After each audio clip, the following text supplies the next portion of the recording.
जितनी तेजी से घटनाक्रम बदल रहे हैं, इन सब के बीच में देखने को मिल रहा है कि भारत और इजराइल के बीच सैन्य संबंध भी बढ़ रहे हैं। अब धड़ाधड़ नए ऑर्डर मिल रहे हैं इजराइल को भारत की तरफ से। आखिरकार क्या चल रहा है और क्या पाकिस्तान और भारत के दूसरे पड़ोसी भारत के लिए नई समस्या गढ़ रहे हैं, जानेंगे जियोपॉलिटिक्स में क्या कुछ चल रहा है। हमेशा की तरह जानने को मिलेगा बहुत कुछ। आइए जानते हैं इन खबरों को विस्तार से। अभी का अगर जियोपॉलिटिक्स आप देखेंगे ना, तो ये कुछ ऐसा है कि सब अपने अपने को बचाने में लगे हुए हैं और सब अपने अपने को मजबूत करने में लगे हुए हैं। अब इस क्रम में देखने को मिल रहा है कि ऑपरेशन सिंदूर, जिसको लेकर पाकिस्तान डरा हुआ है कि कब भारत इसे शुरू कर दे, पाकिस्तान ने ऑपरेशन सिंदूर के बाद कई जियोपॉलिटिकल मूव चलने शुरू कर दिए और उसी में से एक परिणाम है सऊदी के साथ पैक्ट। हालांकि ये पैक्ट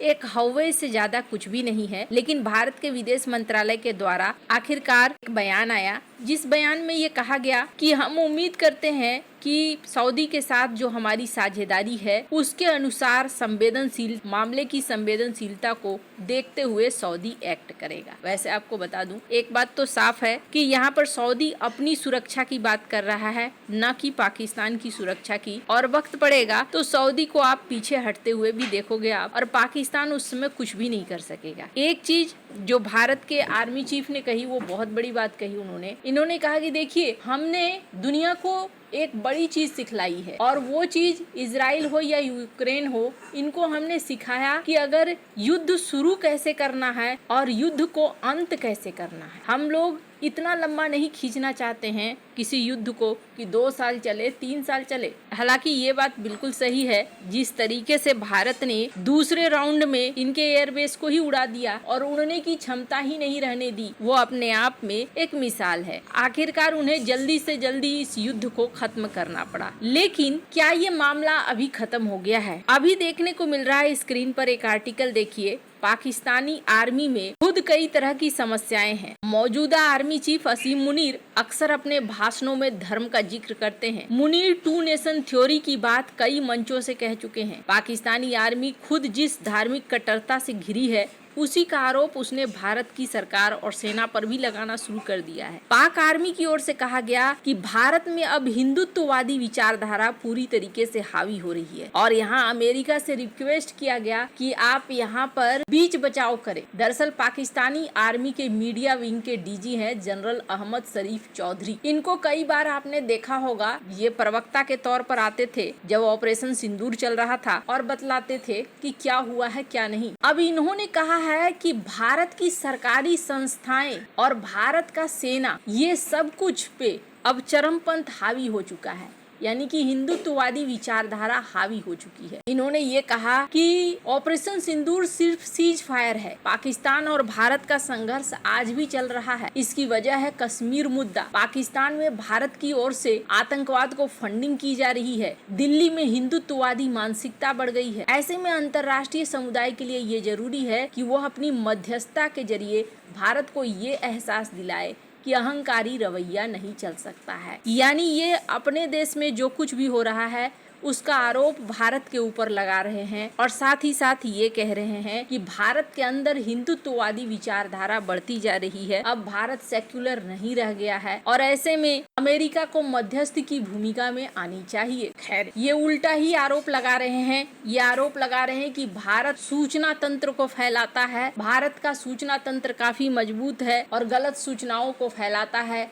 हम नहीं, बल्कि भारत एक आतंकवाद को समर्थन देने वाला देश है। तो यहाँ एक चीज नजर आ रहा है कि इनकी विचारधारा अभी भी भारत पर अटकी पड़ी है, इनकी सुई अभी भी अटकी पड़ी है और आने वाले दिनों में भारत के लिए मुश्किलें खड़ी होंगी और ये बांग्लादेश हो, पाकिस्तान हो, इन इलाकों में बराबर देखने को मिली भी है कि दोनों में जिस तरीके से साठगांठ चल रही है, वहीं म्यांमार भी एक तीसरा इलाका बन रहा है जहाँ कुछ न कुछ गतिविधियां चलती जा रही हैं। यही वजह है कि अब भारत भी यहाँ पर एक्टिव हो गया है। मैंने पहले भी कहा था कि भारत, जापान और भारत इजराइल, ये दो ऐसे देश बनेंगे जो भारत के सबसे बड़े सहयोगी होंगे और ऐसा ही इस वक्त होता हुआ भी दिख रहा है। स्क्रीन पर आप देख सकते हैं इजराइल ने आयरन बीम की घोषणा करी कि इनका आयरन बीम रेडी हो चुका है और इसको लेकर दुनिया भर में तारीफें भी आ रही है। पर इसी बीच नफ्ताली बेनेट, जो कि पहले यहाँ प्रधानमंत्री रह चुके हैं, इन्होंने एक बड़ा बयान दिया और इन्होंने बयान दिया है कि ये जो आयरन बीम है,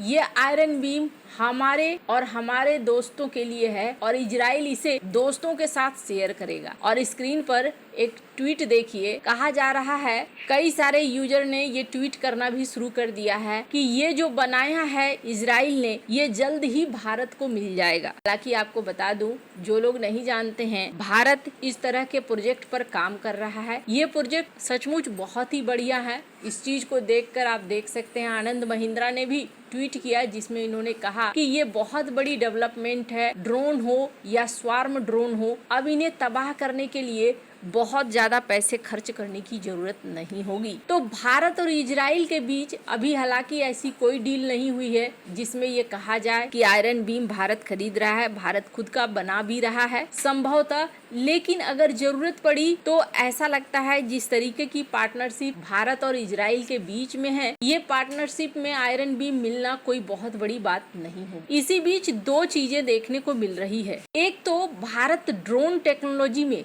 अपने आप को अब बहुत ज्यादा मजबूत बनाना चाह रहा है। दरअसल स्क्रीन पर एक आर्टिकल देखिए, 19 ड्रोन ट्रेनिंग के हब तैयार किए जा रहे हैं, जहां खास तौर पर Indian military academy Dehradun, officers training academy Chennai और Gaya, infantry school Mhow, artillery school Deolali, ऐसे में nano drone, micro drone, small medium drone, इन सब की ट्रेनिंग दी जाएगी। भारत इस चीज को बहुत अच्छे से जान चुका है कि आने वाले युद्ध में ड्रोन एक अहम भूमिका में रहेगा। सिर्फ इतना ही नहीं, बल्कि ये भी देखने को मिल रहा है कि भारत अब हेरोन ड्रोन को लेकर बड़े ऑर्डर दे रहा है। पहले भी ऑपरेशन सिंदूर के समय हेरोन ड्रोन का इस्तेमाल हुआ था। अब एक बार फिर से Bharat anti tank guided missile से लैस ऐसे ड्रोनों को खरीदने के लिए ऑर्डर दे रहा है। हालांकि अभी इस बात को साफ नहीं किया गया है कि भारत कितने और ड्रोन खरीदेगा। ये एडवांस ड्रोन है जो कि कई एडवांस फीचर के साथ जुड़ी हुई है। खैर, आने वाला समय बड़ा ही ज्यादा इंटरेस्टिंग होने वाला है, क्योंकि ये देखने को भी मिल रहा है पाकिस्तान बहुत तेजी से गठबंधन बना रहा है। वैसे आपको क्या लगता है, क्या भविष्य में इजराइल, जापान, भारत कई मुद्दों में एक साथ आते हुए दिखाई देंगे? कमेंट कर अपनी राय जरूर बताएं। जल्द मिलते हैं अगले वीडियो में नई खबर के साथ।